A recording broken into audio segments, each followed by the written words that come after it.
Ronaldo got his first red card in his international career. Last match Portugal Ireland against 0-2 தோத்துருக்காங்க.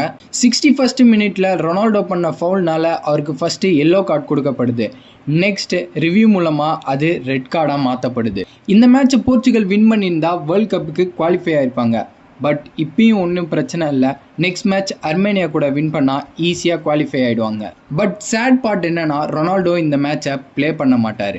And Ronaldo world கப்போட starting கேம்ஸையுமே miss பண்ணுறதுக்கான வாய்ப்பு இருக்குது. Because ஃபீஃபாவோட rules படி serious ஃபவுல்னா 2 மேட்சஸ் பேன், அதுவே வைலண்ட் கண்டக்ட்னா 3 மேட்சஸ் பேன்.